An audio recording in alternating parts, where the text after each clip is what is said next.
Hi guys! So, as it so happens, I've been invited to Cambridge University with some of my robots, and I thought it would be nice to take you, dear viewers, with me on this journey. So yeah, let's go!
Cambridge. So anyway, I've come here to Cambridge to meet with Dr. SINEAD ROCHA. Hi, my name is Dr. SINEAD ROCHA and I'm a lecturer in psychology at ANGLIA RUSKIN University. It was my pleasure to invite Mike and his Dr. Squiggles robots all the way to the Cambridge Science Centre in the UK. So I've brought 3 robots here, and I'm going to take them over to the Cambridge Science Centre and set them up, and we're going to have a whole bunch of small children, 3 and 4-year-old children, come through and play with them. So let's go set that up.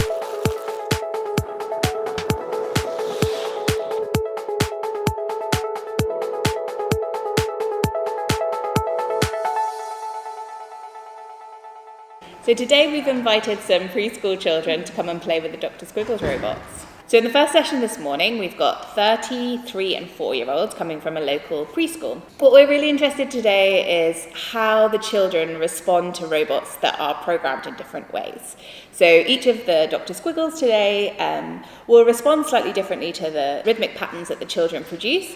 And we're really interested in how the children respond to these reactions from the robot and how that kind of reciprocal interaction unfolds.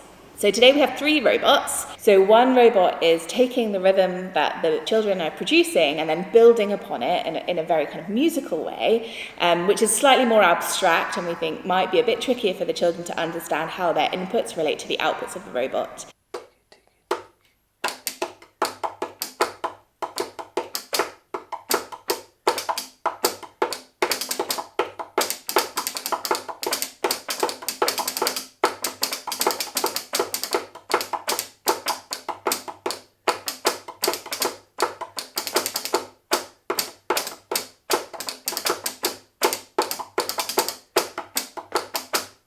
One is completely contingent on the children's rhythm. So if we tap 1, 2, 3, the robot will reply 1, 2, 3.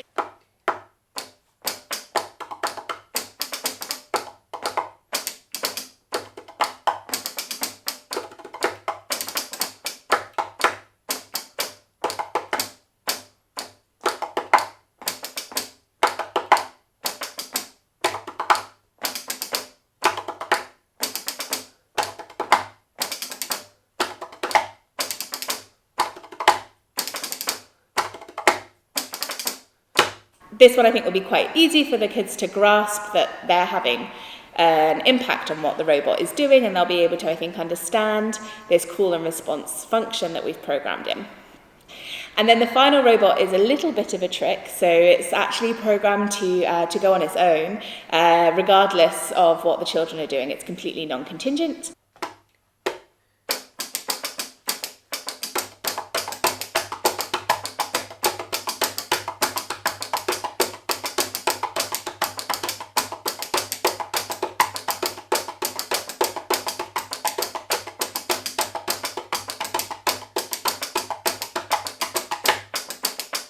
And we're interested in what happens in this condition, because how much the children respond to this agent that's not responding to them be quite insightful, whether they kind of get that, whether that deters them in any way, whether they try and follow the robot instead of having the robot follow them. And those are things we're interested in too.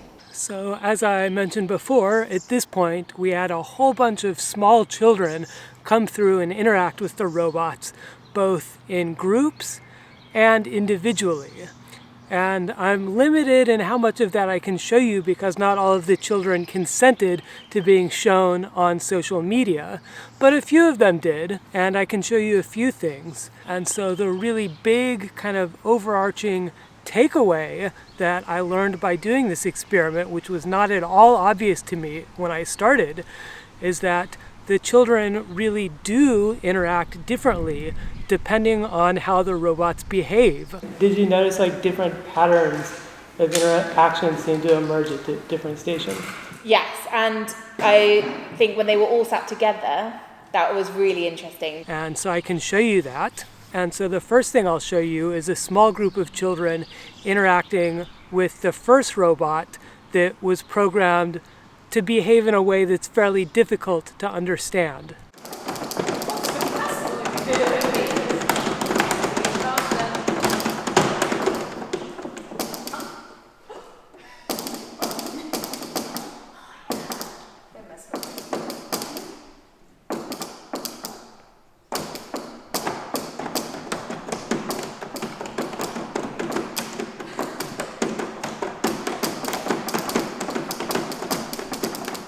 And so it seems fairly clear just by watching this that the children are more or less just hitting the table randomly. And at some point they kind of get bored and they trail off.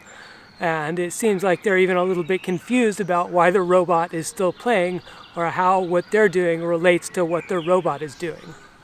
And it seems like they lose interest fairly quickly. So by contrast, now I'm going to show you another clip of the same group of children interacting with the second robot that was programmed to do this call and response.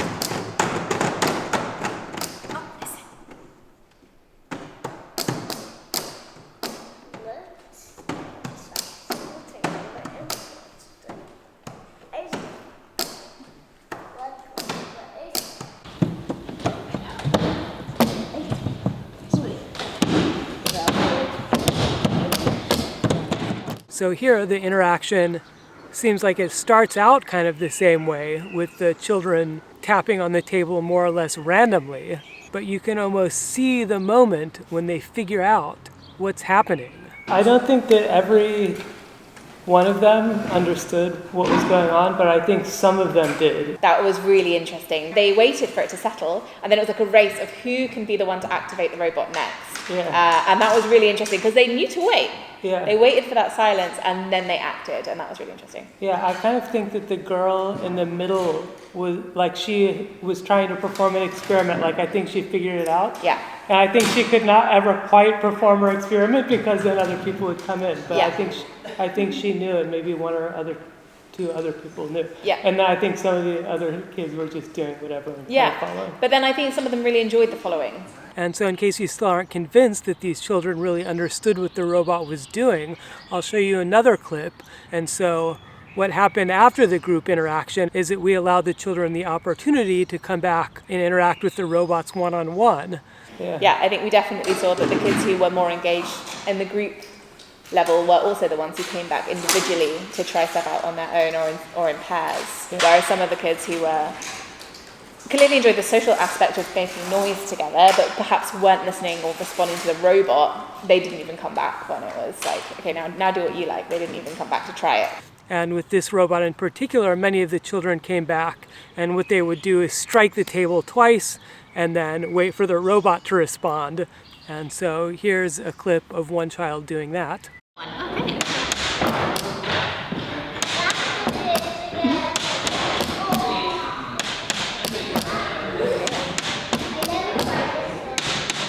And if you still aren't convinced that this child really understood what the robot was doing, in fact, we asked this child if they understood, and this is their response. Who liked the pink one best? Yeah, and why did you like the pink one? What did it do when you did some drumming? It repeated. It did, good job, it repeated. So that was the call and response robot. So now I want to show you the third non-contingent robot that was just programmed to play the same rhythm over and over and over again and just completely ignore what the children were doing.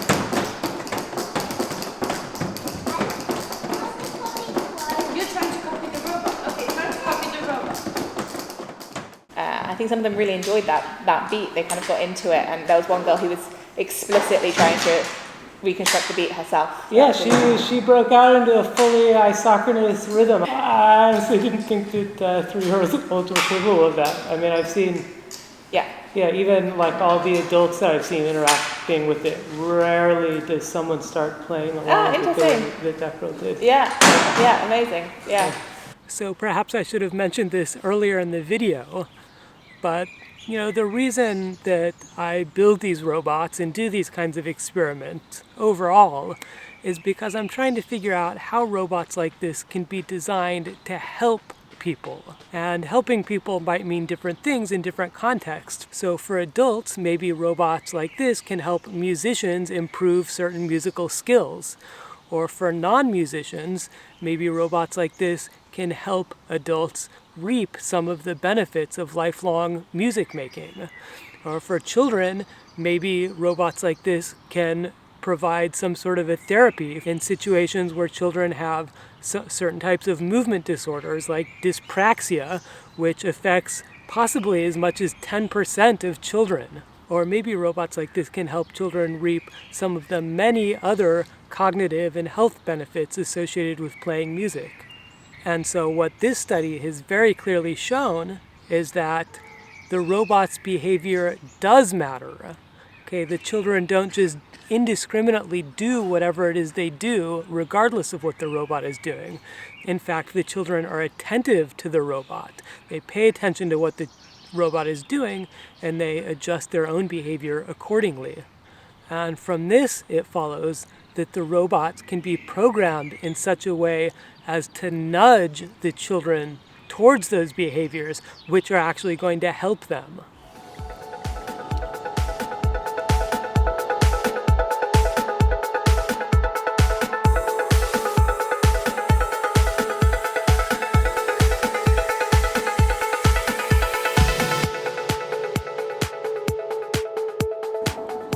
And so we collected a lot of data during this experiment, and it's probably going to take us a lot more time to go through the data and try to figure out more specifically exactly how that nudging might work.